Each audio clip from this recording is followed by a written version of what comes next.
Hey, my name is Matt Kloskowski. Welcome back to another episode of Your Photo Hour Look, brought to you by On1, and this is the first one where I'm doing it all in Photo 10, so I'm not sneak peeking anything. It's out. You can head over to the website and you can find out more about it. We'd love for you to check it out. But if you haven't seen this series, it's basically your photos. So you can go to the website and you can send a photo in, and I go through and I edit using whatever editing style that I happen to think works for the photo. So try to keep it pretty quick and simple here. Let's go. We'll start off. I usually start everything in Lightroom. Lightroom's a place where I do my cropping and exposure and lens corrections and things. I'm a color guy. I like this photo.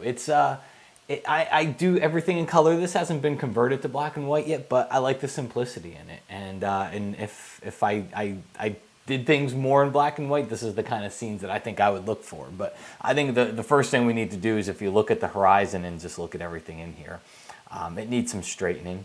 So I'm just going to grab the straighten tool here and just I can straighten off of something vertical, or you can straighten off of the horizon. So or crop it. Let's grab the straighten tool again there. So we'll straighten right off of that horizon line. Right about there. As I look at it, I might even, rather than having to clone this stuff out over here, let's just crop in a little bit tighter on some of that. I think that's looking pretty good. There's not too much more I'm going to do. I wouldn't do my black and white conversion here in Lightroom because I don't think that's really the place for it. So there's not too much more. I would try to clean up some of these areas, these little weeds and everything down here, and Lightroom will work fine for a lot of them. You can use the spot healing tool over here, and Lightroom will work great for a lot of them. The problem is, especially as stuff gets near the edges, it's going to get a little smudgy. So we're gonna take care of that in a different way. But I might open up the shadow detail because I kind of like the shadow detail, and then I'm going to do something different here. I'm going to go down to effects. And we have this dehaze slider, which will take the haze away, which I don't think is right for this photo. I'm going to go the other way and actually make it appear a little bit more foggy and just kind of have a mist to the photo, which I think looks pretty cool for this. Okay. So at this point, I'd go to lens corrections. I always just enable the profile corrections. Sometimes it does something, sometimes it doesn't. Just really depends on the photo, but there's going to do some quick lens corrections there. Let's go ahead into On1 here. If you didn't know, one of the new features in On1 Photo 10 is I can jump into any one of the apps here, and then I can go from app to app. So it makes it really easy if I want to go from one app to the other app. So we're going to go into Enhance first. And the reason why I did that is because Effects has this perfect eraser over here, which is a lot like if you've ever seen Photoshop's Content Aware. Basically, you just scribble on something and it goes away. You don't have to sample. You don't have to do anything like that. It just goes away for you. So it comes in really handy. And I might not go do every single little weed that we have here. I'll do the one over here that's near the edge because that would be the real problem child if we tried to do that inside of Lightroom. Okay. And if it ever leaves like a little remnant, you just kind of go back in there and get rid of it. But just for the sake of time, I'm going to stop at that point. But what is nice about Photo 10 is now I can jump into effects. So before Photo 10, you kind of needed to know the secret handshake to jump around to different places. It's just a lot easier now. All right, so what would I do here? I think this one, again, I'm not a big black and white guy, but to me, this one like screams black and white because it almost looks black and white out of the camera. So I'm going to go to the black and white presets and probably keep it fairly, not add a whole lot of color to it. I like the Ansel and the Valley one. Just add some contrast to it. I think that looks pretty good. Dramatic Sky, we don't have anything. It doesn't mean, just because it says Dramatic Sky, by the way, doesn't mean you can't try it out. I actually like that one because it takes the whiter and the blacker. It kind of just has a nice amount of contrast. So we'll try this one here. This one looks really contrasty. I kind of like it. If I look through, let's take a look at what it's done here. So if I look through anything, I don't really care for the strong vignette that it's added to it. So let's go ahead and jump into that vignette panel. And I'm just going to go and click on, let's maybe try the big softy there. So that's a pretty good one. So I think that works. That actually works out pretty well. We're going to take the brightness down a little bit. I just didn't want as strong as a vignette that it added, but I like the overall contrast. If you want to tweak the black and white, just go to that black and white layer here. A lot of times what I'll do is run through some of the colored presets here. Kind of just click on those. Take a look at what they do. I am going to open up the shadows even a little bit more here, and then we can even add a little bit of toning to it. So Selenium actually, I think, gives us a pretty nice look here. I'll go with Selenium too. Okay, so I'm going to hit apply, and that's going to flatten everything, take us back over here into Lightroom. So what we can see is we have our original photo, and I'll hit reset on this one. All right, so that's our original, that's our after. So there's our before, there's our after. The only thing I would say is I still want to go in here and clean up some of that stuff, but again, in the interest of time, for the sake of time, I moved on. All right, so let's take a look at this one. I included this one. It's actually going to be pretty simple. I included this one because this is more of one of those photos. It's like you were there, you're documenting history. Okay, not really trying to make artwork when you're in a situation like this. You're really just there to document history. I think there's some stylistic things we can do to bring back the old feel of this photo. First thing I would do would be to neutralize this color cast. Just grab our white balance eyedropper. Again, I'd do white balance inside of Lightroom. And just click. You know, he's probably wearing a white shirt back here, so that's a good place to click. And that'll neutralize it. I might cheat it to red a little bit, and to the warm side a little bit. But it's not really going to matter too much because we are going to convert this to black and white in the end, so I'm not going to spend too much time there. Whites and blacks, Option or Alt click. Drag it to the white, Option or Alt click on blacks, drag to the left. Get a good white and black point here. I'd probably go in here, and Lightroom is the place where I would do my cropping, so I'd probably go in here and just crop out that bottom. In fact, I mean, I'd probably crop in just overall. Like that. Maybe try to straighten that out a little bit. But to me, that's the, you know, that's the star of the photo here. So let's go with that. It might, if you had more patience than me, you could probably go in here and really try to remove this. It's going to be tough when he gets over his guitar in his hand and everything like that. So while I would love to remove it, we're not really going to be able to do that in any manageable amount of time. But let's go hop into effects, because I think this one is all effects. This is exactly, you know, it's exactly what when I look at this photo, I'm probably going to actually go to that black and white area again, but we're going to go a little bit retro with this. And we'll hit that black and white. For me, it just feels like this needs a border. So as I go through here, I'm going to look at the ones with the border. I like that one a lot. I don't like the faded ones too much. I like a little bit more contrast here, so I probably wouldn't go with, although, I mean, it does look cool, but I like that one a lot. Scroll through here, just find a couple other ones with borders. Tarnished bronze, that's a neat one, and you know what we can do, because to me this is going to get way too much textured with all that noise and stuff on it. I can go into the black and white layer, go down here to the noise, the film grain section, and I can just pull that all the way back, and maybe add a little bit to it, but I kind of like that. I think that's pretty cool. Maybe even tweak the color that we're adding and the highlights and the shadows a little bit, and that'll take some of the faded look away from that. But that's a direction that we can go with it. So I would probably go to that older style for this type of a photo. Get rid of that red tint that we had in the beginning and kind of just put a border around it and just bring back a little bit of that stylistic approach to it. So we'll hit apply. I'll take us back over.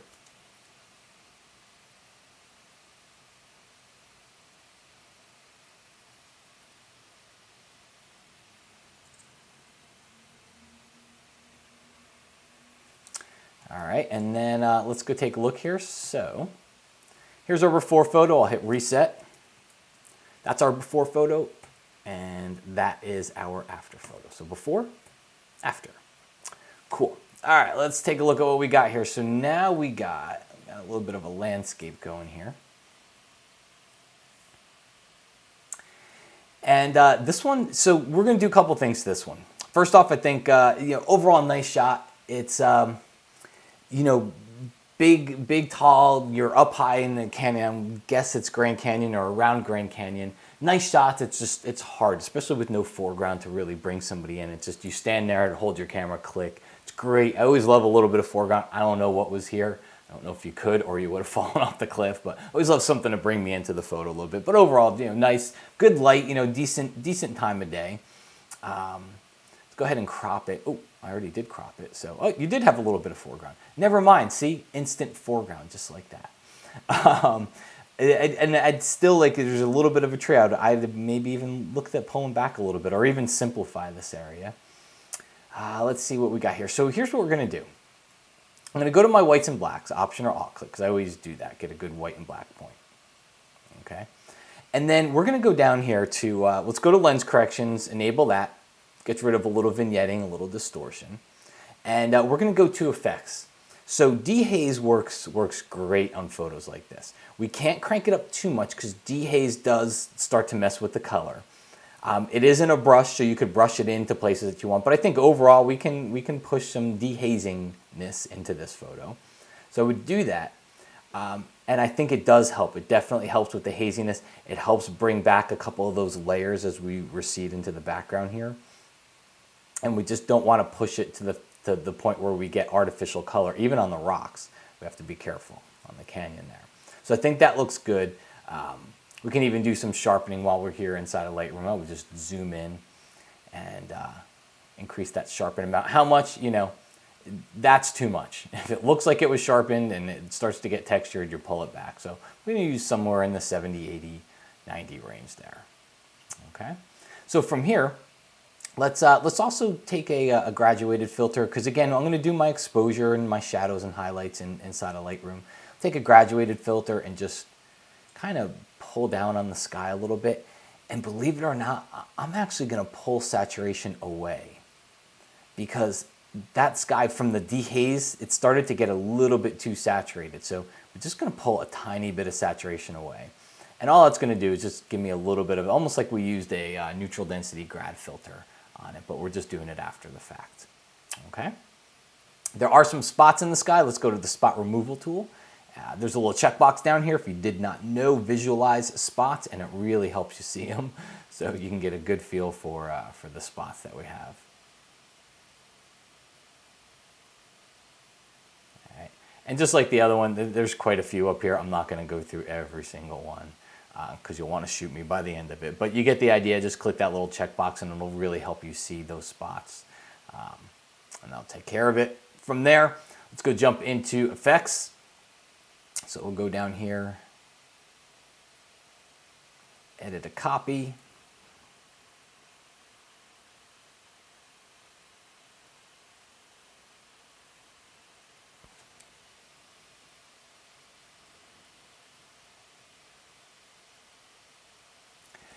And the first place I'm going to go to is going to be the haze reduction section under the presets.